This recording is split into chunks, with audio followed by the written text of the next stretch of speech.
Okay, sorry for the inevitable technical hiccup. Okay, hopefully most people at least will have in front of them a copy of this poem, An Invite to Eternity. If you don't have one, please don't worry. As I mentioned a moment ago, the poem's of course there on canvas. Hopefully everyone will have read it, even if you don't have the copy there. But if you do have a copy, my hope in distributing it today is that you will annotate it now during this lecture. So just write down any thoughts that you might have about it, and that might be useful then in your seminars. Okay, there's the pin for today for the attendance is 1686. If you want to stick that in, 1686. This lecture is titled Reading Inside Out, and it's going to be an attempt to read what I think is an extraordinary and singular poem written by an extraordinary poet called John Clare. And what I'm going to do in the course of the lecture is roughly this. I'm going to tell you first of all a little bit about John Clare himself, in order that we can think within his own historical context about what it meant for him to write this poem. I'm going to tell you a little bit about how his poems were published, since I think that publication history is significant for thinking about the poems that Clare wrote, for reasons that I'll explain. And I'm going to contrast this poem that you've read with one which is not there for you on canvas, but which you'll see put up on the screen in front of you in just a moment. And then, for the second half of the lecture, I will carefully read that poem. Now, I should say in advance that, of course, even the most careful possible reading within the span of 1 hour is going to be far from an exhaustive account of even a short poem like John Clare's. This is one of the wonderful things about reading English literature, of course, that it will, if you give it sufficient attention and care, prove inexhaustible very often. This poem certainly will. I've been reading it for a long time, and every time I read it, something new seems to appear to my eyes. So let's get going then. John Clare was born in 1793. He was a peasant day labourer who worked for wages.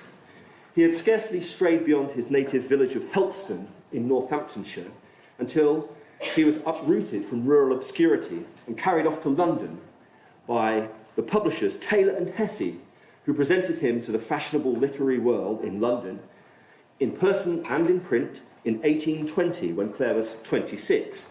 And he was presented to the world under the name The Northamptonshire Peasant Poet. This is how he was widely known, and in all the reviews of his book, this is how he was described. In his introduction to Clare's book of poems, John Taylor, Clare's editor and publisher, wrote that Clare was, of all the poets who had grown up in poverty with next to no formal education, he says, perhaps the least favoured by circumstances and the most destitute of friends of any that ever existed. So the idea then, in the kind of marketing copy for John Clare, the way that we're going to sell him to an educated readership was as the poorest, the most destitute, the least well-educated poet who ever wrote in English. This was the sales pitch. The idea that was that Clare would be the most poverty-stricken poet who had ever lived. And this story may indeed have been true. Clare's father had been invalided at a young age. He also was a poor agricultural labourer. Clare received only rudimentary schooling up to the age of 12 and was sent out to work in the fields and in a threshing barn from a very young age. This is backbreaking labour. Clare later had to depend on parish relief to survive, so he really scraped by with a subsistence existence. These facts and the sentimental narrative of his life history that was spun around them made Clare an object of fascination to the educated reading public, who were often pleased simply to know that a peasant labourer could write poetry. This was kind of enough to satisfy their appetites without really spending much time reading the poems. And they liked to believe that the poems that he wrote were authentic descriptions of the world that he came from. What matters was his peasant authenticity rather than anything that he really thought or wrote. Clare understood that it was this account of his impoverished life that made his poems saleable and interesting. Clare was a very clever man. And that his own fortunes as a poet, his success in the world, would depend on giving readers what they wanted. And he was so happy, so excited, and so overwhelmed with gratitude to his publishers, Taylor and Hesse, and so thrilled with excitement about the future that suddenly seemed to have opened up for him as a poet in the world, that he was only too willing to try to satisfy these appetites of middle-class, educated readers for the naive effusions of a village clown, as he called himself. So, by 1820, just a little bit of background, there existed a tradition of peasant poetry like this in the UK that appealed to and was sold to educated urban middle-class readers. And the most famous example of this is Robert Burns. So, the Robert Burns of Burns Night. He was a Scottish poet who, like Clare, was an agricultural day labourer and a ploughman. And he had shot to stardom, and his books had sold really well. So publishers then were constantly now on the lookout for other authentic peasant poets that they could sell to an educated audience in London. Clare's first book, Poems Descriptive of Rural Life and Scenery, was a commercial success. It went through 4 editions of 1,000 each in 1 year, which was a lot. In fact, it would be a great number even for a poetry book right now. Most of the reviews were admiring, and several of the critics noticed the beautiful thoughts and expressions that, they said, however, had to struggle up into the light of intelligibility through the thickets and tangles of this sadly uneducated poet's often obscure or faulty grammar, and that might be therefore valued all the more highly, morally speaking at least, because these beauties had made it so far from such disadvantageous origins. This was the story about Clare that was incessantly recycled and repeated in all of the reviews. How amazing it is that a man like this could write such poems. Clare received plenty of unsolicited advice after his book came out, both in private letters and in public reviews, of the kind that would never have been offered to a middle-class poet. So people wrote to him and said, "Dear John Clare, don't read too many books and spoil your native, illiterate freshness. Dear John Clare, don't try to imitate competent, educated writers, or you will sound like everyone else, and then you'll no longer be authentic. Dear John Clare, be careful about the company you keep in these literary circles, because they'll use you up while you are popular and then throw you away into the dustbin when the next saleable peasant comes along. And dear John Clare, be ready for rejection once the attention of the public has moved elsewhere. And also, don't write crude poems about your sex life." Clare wrote some of these, and they were considered disgusting and unsaleable by the middle classes. And dear John Clare, don't blow all your money on alcohol like the notorious Robert Burns. Robert Burns had ended in poverty after drinking himself essentially to death with all of his royalty owners. Now, much of this well-meant advice, which would sound horrifying today, sounded only faintly condescending in 1820, when it was widely assumed by Clare's friends, as well as by critics in general, that a peasant hoisted out of his world that was all he had ever known and thrusted into the big world of literature and up onto the public stage of review culture would naturally welcome the guidance of men who had gone to university and men who knew a lot more about poetry than he did. What educated readers want out of peasant poetry, Clare was told, is truth. But they want truth of a specific kind and a specific character, not any old truth.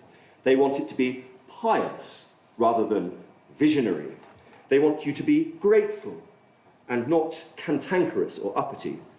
They want you to be childish but not infantile.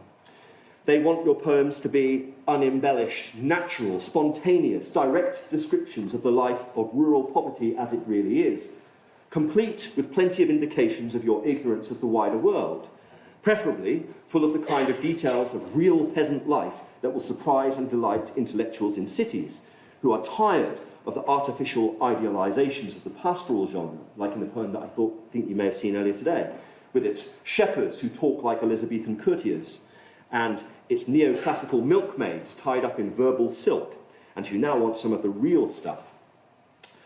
Readers then will want to know how it really is for you, John Clare, the peasant. Above all, Clare's critics hoped that he would not change. The truth of John Clare's poems, they told him, depended on John Clare remaining what he was born, unadulterated, an eternal child of nature. The class character of this projection was explicit. Clare's head was meant to be kept empty of subtleties, of artifice, of refinements, so that it could be filled with the songs that would naturally spring up in it. Clare's simplicity required that he be empty of complexity. People didn't want complex philosophical poems from John Clare, they wanted simple songs. So the vitality of the peasant poet that set him apart from the morbid urban intellectual, these are the stereotypes of the time, would depend on his never being too full. Never being too full of knowledge, never being too full of money, never being too full of luxury, never being too full of poetry. And starvation was a less hazardous state for a peasant than being full up. Now, Clare was always ready to do whatever was necessary to be a poet with books in the world. This was his great dream since he was a child. The alternative for Clare was low wages for hard physical labour that he deeply hated. Clare hated being a labourer in the fields, despite how he wrote poems professing his gratitude to nature and how much he loved being out in birdsong, etc. In fact, we know that he detested it. And the alternative too was writing for himself alone in secret, which he did, with nobody to read or admire his poems, and constant frustration with his stifled existence. Frustration that was so intense for Clare that from a very young age, Clare believed he would go mad. So, Clare did what he thought was expected and what his publishers told him to do, and he did a lot of it. He did so much, in fact, of this kind of writing, of the natural genius, of the spontaneous childlike peasant, that his publisher, John Taylor, who had to correct and amend the grammar of all John Clare's poems, eventually pled with him to stop. Taylor said, "You're writing far too many poems. Please stop. I can't keep up. I can't correct them all. I can't possibly publish them all." Now, here is a brief excerpt from one of these poems by Clare called September, and this is from his long work from 1827 called The Shepherd's Calendar.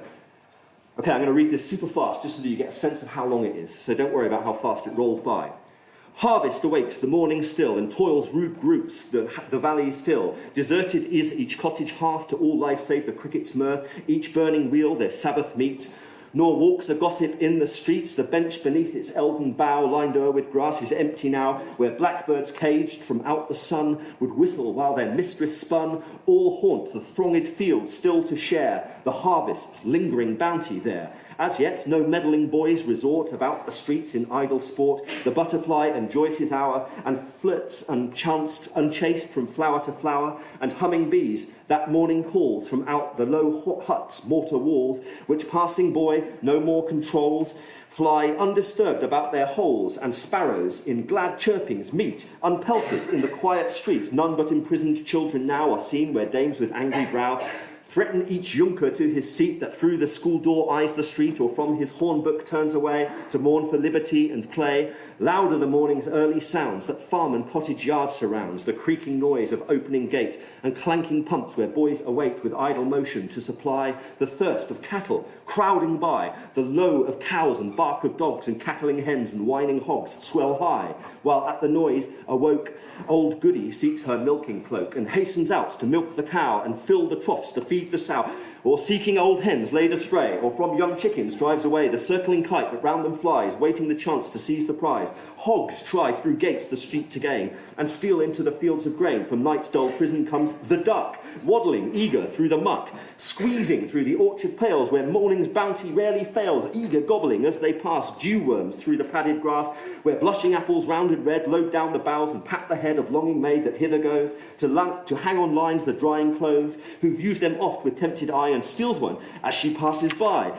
Where the holly oak so tall far o'ertops the garden wall that latest blooms for bees provide, hived on stone benches close beside the bees, their teasing music hum and threaten war to all that come, save the old dame whose jealous care places a trapping bottle there filled with mock sweets, in whose disguise the honey-loving hornet dies.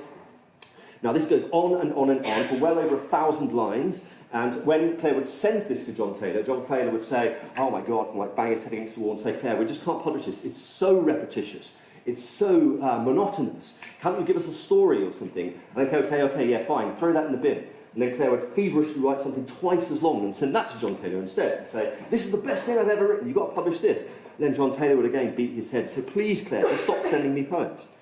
Clare believed that he had to write inexhaustibly about nature in order to satisfy an insatiable, bottomless appetite in the world. That only if he wrote inexhaustibly, effectively forever, infinitely, without ever resting, would he then be able to secure this new place that he had found for himself in the world as a poet. Otherwise, if he gave up, if he stopped running, if he let go and relaxed, he would plummet back into his life of obscurity, poverty, and early death, having to pull the plough.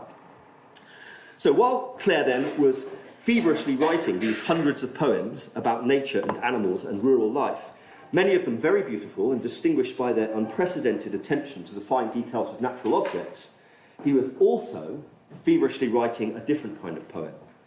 He was writing hundreds of love poems to a woman called Mary Joyce. Now, we need to know a bit about Mary Joyce to make some sense of this next poem. Mary Joyce was the daughter of a local farmer. Clare met her when he was 10 years old, and she was a few years younger than he was. Clare says that he fell passionately in love with Mary at the age of 10. When they were older, Clare hoped that he and Mary could be married, but because Mary's father, was a farmer who had a little property, they were still poor, but at least they owned a little house, and Clare was only a poor day labourer who owned nothing, Mary's family disapproved of her relationship with Clare, and they were separated and kept apart from each other. Now, just as in 1820, Clare's poetry was beginning to find its way into the world, and Clare was becoming, in the village of Helpston, something of a celebrity, there'd never been a poet from Helpston, Clare then met another woman who was called Martha Turner, and Martha became pregnant with her and Clare's child, out of wedlock. When Clare told his publishers that Martha was pregnant, his publishers told him that he must marry Martha Turner, both because it was just the right thing to do, and because his publishers thought the public would never buy or read the poetry of a peasant who had behaved so scandalously as to leave a woman alone to raise his child out of wedlock.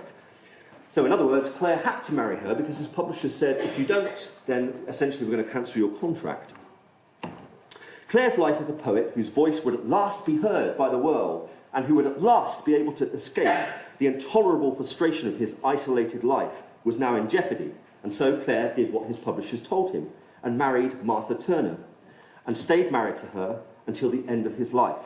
And they had lots of children, and they all lived together in one tiny little room, both Clare and Martha and all of their children crammed in there, and that's where he wrote all of his poems until he was taken to an asylum, as we shall see. But Clare was never able to stop thinking about Mary Joyce, and Clare's thoughts about Mary Joyce became very frightening to him. Clare dreamt about Mary all the time, he said. Clare wrote to John Taylor to tell him that he was in desperately low spirits, deeply depressed, and that he was really not well, and that he could not get Mary out of his head. Mary became tangled up in his head with visits from demons. He really believed that demons were crawling all over his body from a very young age. Clare's letters contain horrifying descriptions of his states of anxiety and dread. He believed that the devil would crawl over his flesh, and, sadly, a painful description to read, he believed that his genitals were being frozen to ice by these devils who would crawl over him. A stanza from a later poem of Clare's, 20 years after he last saw Mary, so he's not seen her for 20 years now, describes his anguish at their separation. Oh, that's no longer working. Here we go. So, this is 20 years later. That form from boyhood loved and still loved on.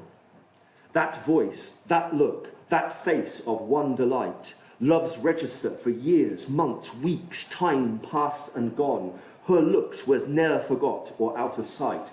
Mary, the muse of every song I write, thy cherished memory never leaves my own. Though care's chill winter doth my manhood blight, and freeze like Niobe my thoughts to stone. Our lives are two, our end and aim is one. Now, Mary must have known that Clare was a poet because it was all abroad, this rumour that someone in the village had been published. However, it's unlikely that she ever read Clare's poems. We see here what is, I think, an explicit reference to this terrible paranoid fantasy that Clare had, that the devil was turning his genitals to ice, in this line, care's chill winter doth my manhood blight. In 1837, at the age of 43, Clare was taken to High Beech Asylum in Essex, possibly after a violent altercation with his wife Martha. Clare was described as alternating between what seemed like ordinary, sane states of mind, in which he could talk quite normally, and states of derangement and delusion, in which he would talk nonsense and behave in paranoid ways. Clare famously believed that he was not only John Clare, the Northamptonshire peasant poet, but that he was Admiral Nelson, William Shakespeare, and Lord Byron.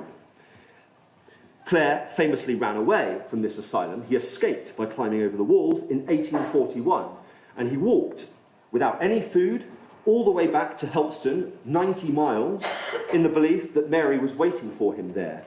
Clare believed that Mary had asked him to escape, and that he and Mary had always been married in reality, and that she had been plotting with some gypsies who lived outside the walls of the asylum to help Clare to escape. In fact, very sadly, Mary had died 3 years earlier in 1838, horribly in a house fire, so she had been burned to death.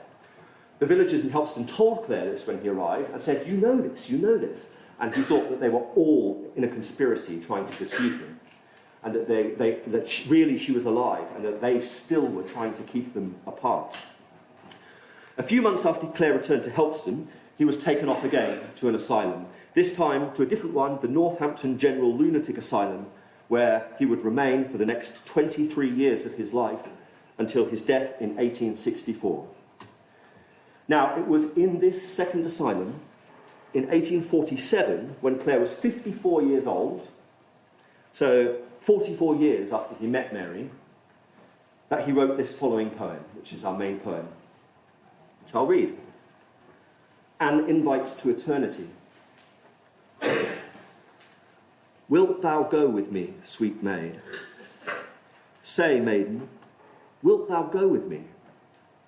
Through the valley depths of shade, of night and dark obscurity, where the path hath lost its way, where the sun forgets the day, where there's nor life nor light to see, sweet maiden, wilt thou go with me? Where stones will turn to flooding streams, where plains will rise like ocean waves, where life will fade like visioned dreams, and mountains darken into caves. Say, maiden, wilt thou go with me through this sad non-identity, where parents live and are forgot, and sisters live and know us not? Say, maiden, wilt thou go with me in this strange death of life, to live in death and be the same, without this life or home or name, at once to be and not to be, that was and is not, yet to see things pass like shadows, and the sky above, below, around us lie.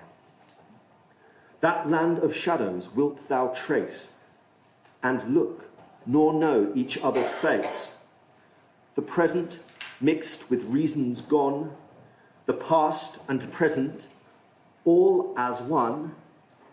Say, maiden, can thy life be led to join the living with the dead?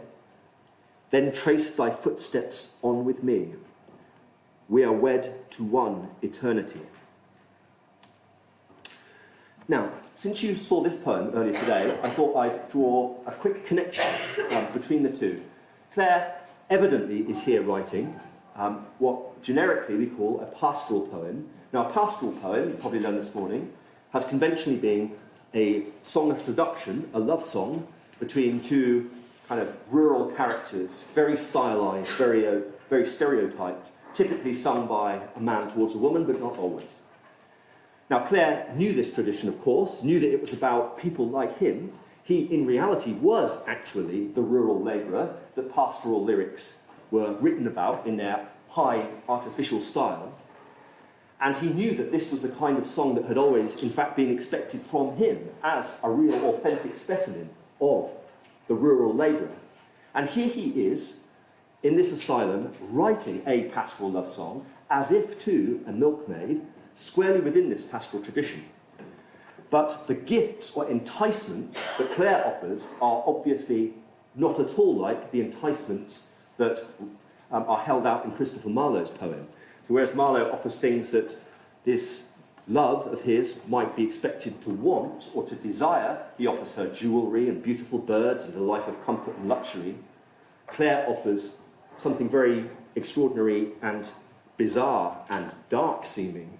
He offers a place, a world where mountains flip inside out and where rocks turn to water and where they can't even remember which of them is which, who is who, or why they are there.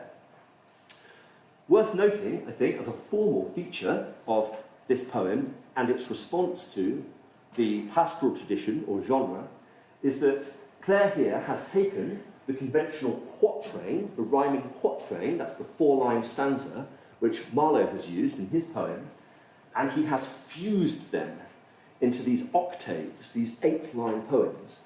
Now, I think that has a thematic significance within this poem. It's not merely a visual difference that these two quatrains have been, as it were, kind of soldered or melted together, but that this is a poem which is throughout actually about fusing into unity. It's a poem which is about two separate things finding themselves trapped and bound together. So the poem graphically or visually represents an act of fusion by fusing together the conventional quatrains of the pastoral lyric. Now, this poem contains many odd uses of phrases that feel like they don't quite fit the sense. For example, the sun forgets the day. The phrase "forget the day" was a familiar phrase in the 1840s, and it's crucial when we read particularly poetry from previous centuries or from a while ago, that we try to tune our minds and ears to what those phrases and what those words meant at that time. So we can't simply read it as though they were being spoken in today's contemporary vernacular. They're not. So this was a phrase that was familiar in the 1840s, "forget the day." Forget the day meant forget that particular day, or that special, or that unique day. According to this usage, the day is the day when. So I will forget the day when my lecture was happening, for example. And here's an example of that from a poem of the time. "Ne'er shall I forget the day, oh, the pleasures of a play," says the poet J.H. Payne about a memorable trip to the theatre. Now, if the sun forgets the day in this sense, then it has forgotten some particular day, some event or occasion that it might have been expected to remember. But in its new, weird place in Clare's poem, the phrase seems to mean something else, something more absolute and an impossible act of forgetting. The sun forgets not one day in particular, but the day, and days, and every day, now and to come. The poem then invites the sweet maid to where the sun does this. But where can that possibly be? It is an unimaginable act of forgetting that the sun is doing here, since what else is the day but the presence of the sun? Can the sun come up in the morning but forget to bring the day with it? Does the day survive being forgotten by the sun and still exist somewhere else in darkness? The normal meaning of the phrase has not simply been replaced by a paradoxical meaning that it now has in Clare's poem. The normal meaning is still there. You can't not hear the normal meaning, the day when. But it's not clear how the poem can mean the normal meaning, because how can the sun forget that? Whereas what it does mean seems to mean something that can't really be meant using the phrase that Clare has. So Clare's poem has this oddly paradoxical character the more closely you listen to its phrases. The same is true for the phrase "trace thy footsteps on with me." To trace the footsteps means to follow the footsteps, to repeat the journey or take the path that somebody else has taken before you. So, for example, again, from another poem from exactly this period, "E'en in the wilderness, I love to trace the footsteps of a God of grace." So this is by a poem by a man who thinks that he's following in the footsteps of Jesus through the Holy Lands there. So to trace the footsteps means following someone else's footsteps. So you can trace someone else's footsteps by finding them in the mud and following their trail. But to trace your own footsteps is a strange use of this phrase. It is like saying, follow in your own footsteps. In its new place, the phrase cannot but suggest that the maid has been here before, and that she is now being invited to follow exactly the same path that she'd taken before already, even by standing in her own footprints. You can imagine her being told, "Look," Clare says, "there are your footprints, now follow them exactly, make sure you fit into it, wear the same shoes." "With me" here then suggests either that Clare will do the same and he will follow in his own footsteps, or that he too will trace her footsteps, which he might do in any case, whether or not she accepts the invite and goes with him. So this is a very convoluted thought, but the poem is convoluted. The poem cannot really be simplified out of its paradoxical appearance. So either Clare is saying, I am going to follow in my footsteps, why don't you join me and follow in yours, and maybe they're the same footsteps since we're going to the same place, or Clare is saying, I am going to find your footsteps and follow them, and if you like, you can too. Now, pastoral poems conventionally have at least the pretense or semblance of a freedom of choice, which the sweet maid or whoever is the object of desire should be able to exercise. You can say no. Marlowe's passionate shepherd, speaking to his woman, is offering her all of these enticements precisely because, theoretically at least, she has the power to refuse. Is there a power to refuse in this poem where it's not clear what anyone is being invited to? The freedom to choose is really only the freedom to say yes or no in this poem, it seems. Not the freedom to decide where to go once you've said yes, or how to get there and what path to take. If the sweet maid says, yes, okay then, let's go, and does go with Clare, then the itinerary has already been decided. The path has not only been determined in advance, but is visible there in the ground before their eyes as a trail of footsteps that can be purposefully traced all the way over to where they're going. The fusion of Clare and Mary, then, is in this narrow sense voluntary or optional. She can say no, but there is no clear sign that either of them will have any freedom after that first moment of choice. And if she does agree to go, then she must and will go where he goes, since he must and will go where she has already gone. What will it mean for them to go then? And what will it mean to get there? And what will it mean to be where they are when they arrive? They are wed to one eternity in this last line of the poem is stated in the present indicative. So note the grammar of this last phrase. We are, contracted to we're, wed to one eternity. Now let's look at this closely. The conclusion then is not that if she does what he asks, then they will be wed to one eternity. That's not what is being said. Instead, what's being said is, if she does all these things, then she should trace her footsteps on with him, because they are wed to one eternity already. So her willingness to do what he asks her to do means that they are wed to one eternity. The moment you say yes, we're there. The sense may require us to reinsert a conjunction that might appear to have been omitted, as in here.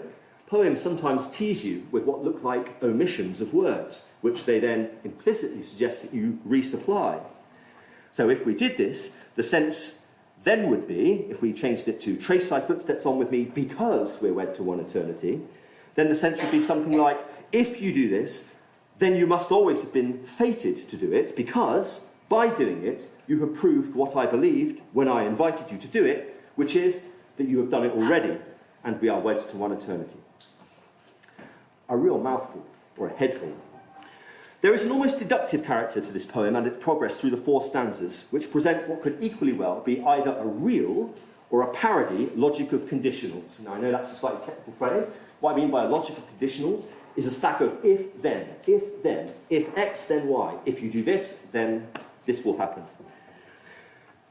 And there is a logic of conditionals or a parody of a logic of conditionals. It's not clear which.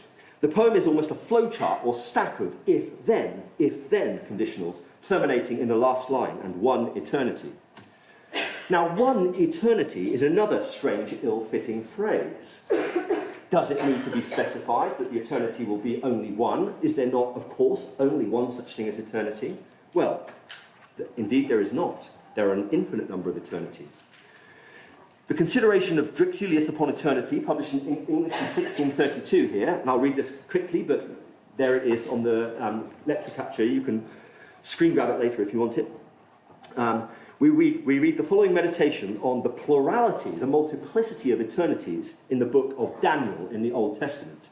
So, the prophet Daniel signifieth the incomprehensible dimension and length of eternity in these words. In other words, he explains it in these words. They that be wise shall shine as the brightness of the firmament, and they that turn many to righteousness as the stars for ever and ever. Mark these words, says Drexelius, for ever and ever. As if he should have said, no words are sufficient to express the nature of eternity. It is forever and ever. Here is all that I can say of it. Though more might be said in respect of its own nature, yet I am not able to say more. Observe his, what he calls here in a technical phrase, his auxesis, or his augmentation of it by multiplication. Forever, that is, for eternity. But he thinketh that that's not sufficient, one is not enough. And therefore he doubles it, and ever, forever and ever. And yet in the Latin it is expressed more fully in these words, in perpetuas aeternitates, to perpetual eternities. Mark here, he saith not in aeternitatem, to eternity, barely in the singular, but in aeternitates, to eternity in the plural, as if one eternity were not enough. Neither doth he rest here indefinitely, saying to eternities, nor yet doth he add any finite term, because none can express it, but an infinite, perpetuas, perpetual, in perpetuas aeternitates, to perpetual or infinite eternities. Now, if one eternity is without end, what are 2? What are 10? What are 100? What are an infinite? Now, Clare knew the Bible really well and may have remembered that there are many or even infinite eternities in the book of Daniel.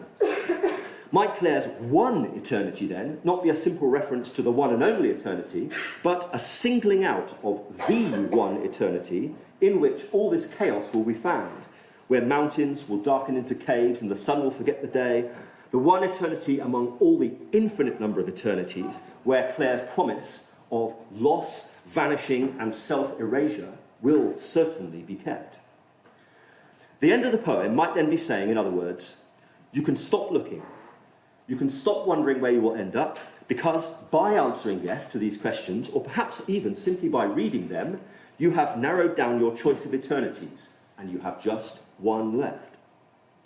The poet's fusion with the sweet maid is terminal in this poem, both in the sense that there's no way out and nothing beyond it, and in the sense that it is the end of the poem that is reached by a process of elimination. If you can and will do these things with me, then we are fused together. The logic of conditionals might seem to collapse under the pressure of this ambiguity or this strangeness, since the outcome of the question cannot truly be conditional on a state of affairs that is already a completed fact, whether or not either of them knows that it is. I can't say, if you're sitting here in this hall, then you'll come out with me tonight, right? I can't say about a fact that has already happened that it is a conditional.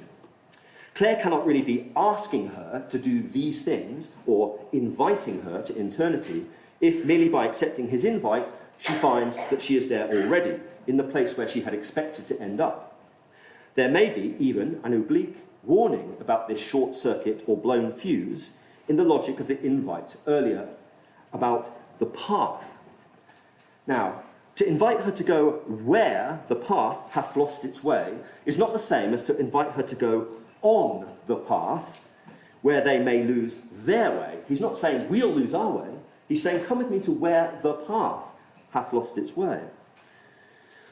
It is the path that has lost its way, not the sweet maid or Clare, and whether the path knows where it is going or not is not something they will find out once they head off together on the path.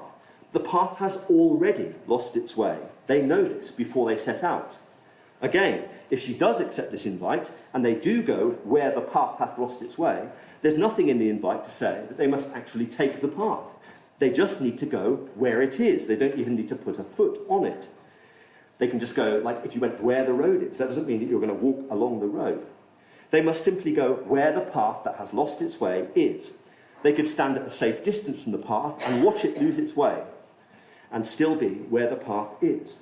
They could be next to it. And again, supposing they do go on the path and stay on it and follow it all the way as it goes, nothing in the poem says that they will lose their own way, merely because the path hath lost its way. They might go on the path that has lost its way and yet know precisely where they are and where they are going. We're going on the path that lost its way. I know where we are. They might be going to where the path does not or cannot know that it leads, but where they can and do know they are being led. The path that has lost its way may be the way to where they want to be. But supposing that the sweet maid does not pick through a logic of conditionals like this with a fine-tooth comb, what the sweet maid is more likely to feel is just confusion about what the hell is being asked of her. Whether these sentences in the grammar of interrogation are really questions at all, or if that is only the rhetorical form they take, and whether the invite is really an invite, if so much of what she is being invited to do and lose has already been done and lost, and if the truth that the poem suggests will be won by this trial of sacrifice is the same truth that in the end we know was always the reason why we did any of it in the first place. Let us go together to one eternity, because we're already there right now, and to death do us part. This is my last little bit. The logic of conditionals, however, may not be completely collapsible. The poem does not say that if the sweet maid does one of these things, then she will have to do the next one. A complex negotiation can be imagined in which the sweet maid stops the poet at line 6, for example, and says, while she may be willing to go with Clare through the valley depths of shade and night and dark obscurity where the path had lost its way and where the sun forgets the day, she draws the line at going where there's nor life nor light to see. She might hear in this account of the place where they are going not a simple descriptive catalogue, but a series of increasingly intimidating challenges or even provocations. That might make the progress of the poem seem increasingly uncertain, with most of the candidates for the Bride of Eternity predicted to drop out in the first 3 stanzas, a kind of Love Island in hell, if Love Island is not already in hell. Only if you do all of this, go with me all the way to the end, will it then be proved that you were who I will then say you now are. Our common fate may be inescapable. There may be no space between us in which to explore the roots or stop and play for a while in the magical caves, since it is hard to see how we can take time out when the past and present are fused. Yet it may be that you will turn out, after all, not to be who you are. Now, when Clare wrote Invite to Eternity, he was mad. He lived in what was called a madhouse. Madness was his daily reality. Mary was still there, real as ever, calling to him from beyond the perimeter walls of the asylum, bidding him to escape. In fact, as we know, she had died 10 years earlier in a fire. Clare was told this, refused to believe it, decided that people were trying to trick him, to keep him away from her. But if Mary was still there, she was not there in the way that she had been in his earlier poems. In her earlier poems, Mary was still a catastrophe waiting to happen. Her presence in his life had to be secured by inexhaustible expressions of love in poems that could never end. But Invite to Eternity is a poem that really does end. It is a short poem that ends. And it is written after the catastrophe that was waiting to happen had happened. Mary is, of course, still real, he thinks, and Clare and she are still one. They are wed to one eternity. The way to where they will end up is hard going, and it might be frightening if we could judge only from the words used to describe it.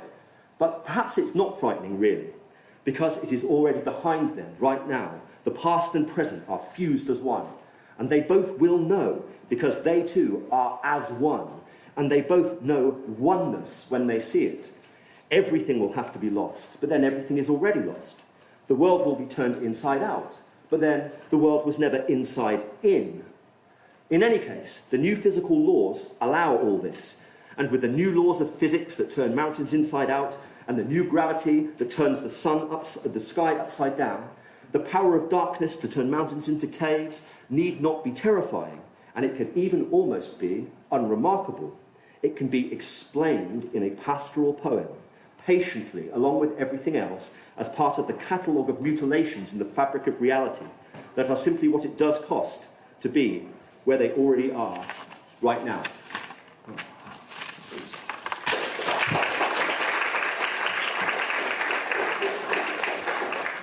And there he is, the only known photograph of John Clare, taken in 1862, 2 years before he died, dressed up in a nice suit bought for him by the proprietors of the asylum, made to smile and sit still at the camera.